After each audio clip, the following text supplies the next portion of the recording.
Pero María alguna vez fue tentada. La pregunta es, ¿fue tentado Jesús alguna vez? Sí. En el Evangelio de San Mateo, en el capítulo 4, aparece que Jesús fue tentado. Entonces María también fue tentada. Es que una tentación no es pecado. Uno puede sentir una tentación que viene desde afuera, que viene del demonio, o que viene del mundo, que viene de la carne, y no peca uno por esto.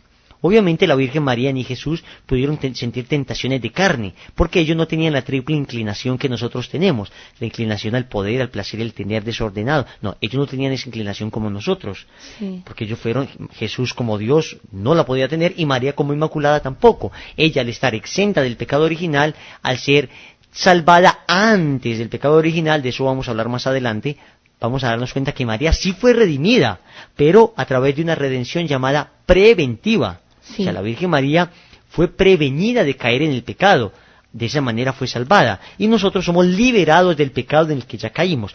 Pero María, al ser prevenida de esto, también es prevenida de las consecuencias de ese pecado. Es más, tú y yo podemos ser tentados y no pecar con esas tentaciones, sino que por el contrario esas tentaciones nos pueden servir para salir adelante. Una tentación es un momento perfecto para demostrarle a Dios que lo amamos, aunque no debemos buscar las tentaciones. No. Voy a decir, me voy a ir a una discoteca a ser tentado para probarle a Dios que lo amo. No.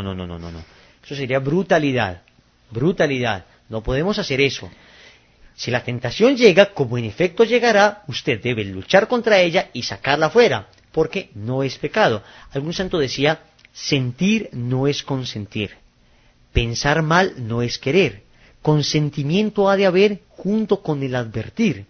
Mal puedo yo pensar la tentación que no advierto, y aunque soñando o despierto esté, que no hay pecado mortal, puedo estar seguro y cierto. Sí. Es decir, si uno siente una tentación no significa que la consintió.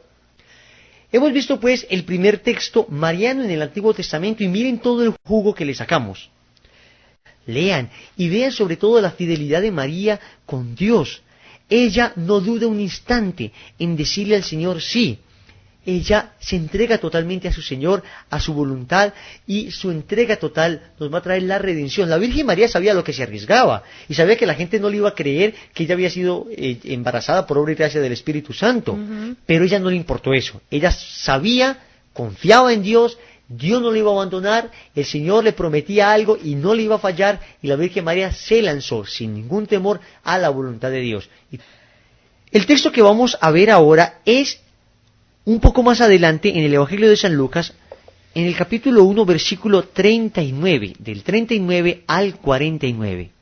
Miren que es precioso. Inicialmente, María se fue sin más demora. Miren esa expresión tan hermosa del Evangelio, sin más demora. La Virgen María es aquella que no se demora en ayudar a la humanidad, que ayuda solícitamente a las personas, que ayuda con caridad ardentísima. La Virgen María había podido decir, no, pero yo también estoy embarazada por obra y gracia del Espíritu Santo, que me voy allá donde mi prima Isabel a desgastarme, a trabajar, qué cansancio. No. Ella supo que su prima Isabel estaba embarazada y se fue sin más demora. Preguntémonos hoy, ¿hemos hecho la caridad sin más demora? ¿O nos hemos tardado mucho en ayudar al prójimo? ¿Lo hemos ayudado instantáneamente o nos hemos demorado demasiado? Pregúntate cómo lo hacía la Virgen María. Recuerden las prácticas interiores de las que hablábamos antes. ¿Cómo lo haría María? Eran las prácticas que repetíamos continuamente, el obrar con María. Si logramos fusionar el Evangelio con esas prácticas interiores, podremos vivirlo mejor. Dice también que cuando la Virgen María entró en casa de Zacarías, saludó a Isabel, y al oír Isabel el saludo, se llenó de Espíritu Santo. Noten que cuando la Virgen María llega el Espíritu Santo con ella. Su esposo, el Espíritu Santo, no se separa nunca de ella, porque ella es la llena de gracia. Ella tiene total plenitud de la gracia y por consiguiente el Espíritu Santo está en ella totalmente, completamente. Decíamos alguna vez que el Espíritu de María y el Espíritu Santo son uno solo. Porque claro, la Virgen María solo hace la voluntad de Dios y lo que hace el Espíritu Santo es eso, llevarnos a cumplir la voluntad de Dios. ¿Escuchas a María? Es la pregunta que nos podríamos hacer. ¿Hemos escuchado a la Virgen María? ¿Hemos escuchado a esta bienaventurada mujer? hemos escuchado a aquella que nos trae el Espíritu Santo. Si está lleno del Espíritu Santo es porque María te ha hablado al corazón. Si está lleno del Espíritu Santo es porque has oído la voz de María, como Santa Isabel la escuchó.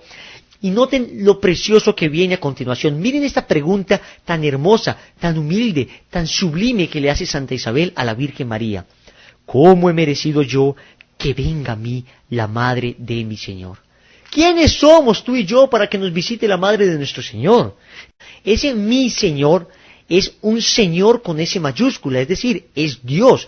¿Quién soy yo para que venga a mí la Madre de Dios? Eso es lo que dice Santa Isabel. Algunos hermanos protestantes nos dicen que ¿por qué nosotros decimos que María es Madre de Dios? Sí, Isabel lo dijo también. La Madre de mi Señor es la Madre de Dios necesariamente. Noten que no solo se llena de Espíritu Santo Santa Isabel, sino que incluso el niño se llena de Espíritu Santo y salta de alegría. Imagínense ustedes la voz de María que incluso a un niño en el vientre de su madre es capaz de estremecer.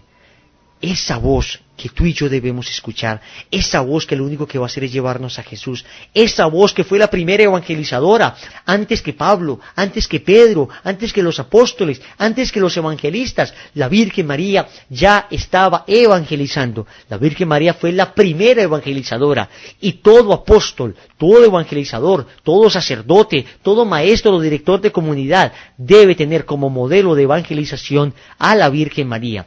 Se evangeliza como ella, sin más demora, sin esperar nada a cambio. Se evangeliza como ella, aún sacrificándome por amor a las almas, aún sacrificándome por llevar almas a Cristo.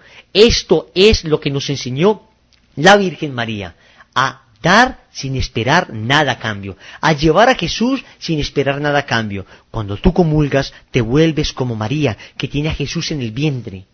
Una vez que comulgas, deberías llevar a Jesús, deberías ser testimonio de Jesús, llegar a tu casa y ayudar a los de tu casa, como la Virgen María ayudó a los de su casa. Y después dice, dichosa tú por haber creído que se cumplirán las promesas del Señor.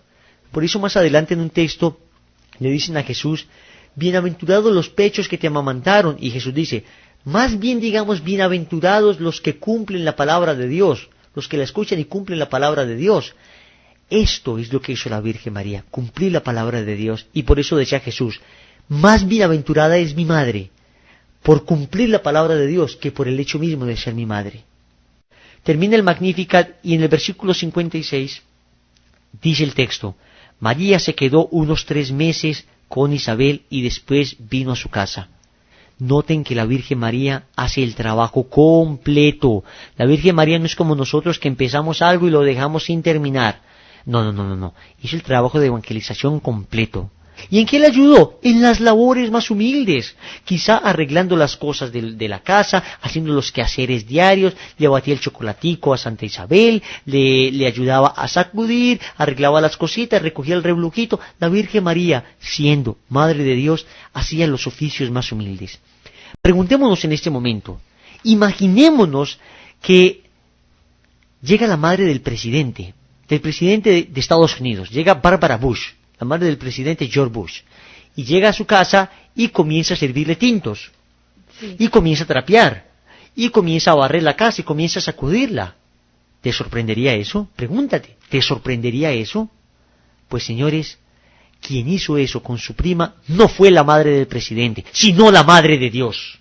La Virgen María nos llegó y dijo, bueno, yo soy la Madre de Dios, tenga la amabilidad, comience a venerarme, comience a tratarme bien, usted atiéndame, usted ayúdeme. No, yo vengo a ayudar, yo vengo a servir. Por eso ella es la esclava del Señor, la servidora del Señor, y en ella se hizo la palabra de Dios.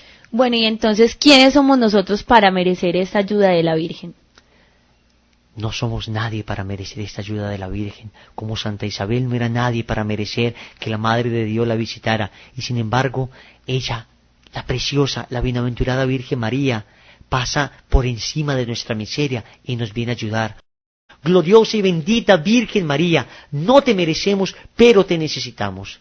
Ese texto termina con una analogía preciosísima, hablando de la Virgen María como arca de la nueva alianza. Resulta que el antiguo Israel tenía un arca de la alianza, que era una especie de cofre donde estaba el maná del desierto, las tablas de la ley y estaba también la vara de Aarón, que era el sumo sacerdote. Pues la Virgen María es la nueva arca de la alianza y a través de este texto se ha hecho una especie de analogía. En la Virgen María ya no están ni las tablas de la ley, ni la vara de Aarón, ni el maná del desierto, sino que tuvo la Virgen María en su seno ya no la vara de Aarón, sino al sumo y eterno sacerdote, ya no el maná del desierto, sino al pan vivo bajado del cielo, y ya no las tablas de la ley, sino al autor de la nueva ley del amor, es decir, a Jesucristo. Y vemos que todo el texto lo insinúa, aunque nosotros no lo veamos como claramente, pero los exégetas, los estudiosos de la Biblia, lo han visto de esta manera. Noten cómo María y el Arca de la Alianza aparecen como en un paralelo, tomando el texto de 2 de Samuel 6, del 2 al 11, se nos dice que el rey David estaba en las tierras de Judá y llevaba el Arca de la Alianza a su ciudad. Noten que pasa lo mismo, los comportamientos son muy semejantes, las acciones que pasan en los dos textos son muy semejantes. En ambos casos el viaje se desarrolla en tierra de Judá. El viaje da lugar a las mismas manifestaciones, el júbilo del pueblo y el del hijo de Santa Isabel, el del pueblo en 2 de Samuel y el del hijo de Isabel en el Evangelio de Lucas. Saltos de alegría de David y saltos de Juan Bautista. Miren que es todo muy semejante. Gritos de aclamación del pueblo y gritos de aclamación de Israel. Ahí está. El arca es llevada a la casa de Obededón y María entra a la casa de Zacarías. Noten que en ambas casas la presencia del arca y de María son fuente de bendición. También el grito de David en 2 de Samuel 6:9, que dice, ¿cómo he merecido yo llevar el arca de la alianza a mi casa? Y el grito de Santa Isabel, ¿cómo he merecido yo que venga a mí la madre de mi Señor? Hay un paralelismo hermoso, donde se demuestra que la Virgen María es el arca de la nueva alianza que tiene a Jesús. Esa arca hermosísima que podemos venerar porque tiene la presencia de Dios en ella misma.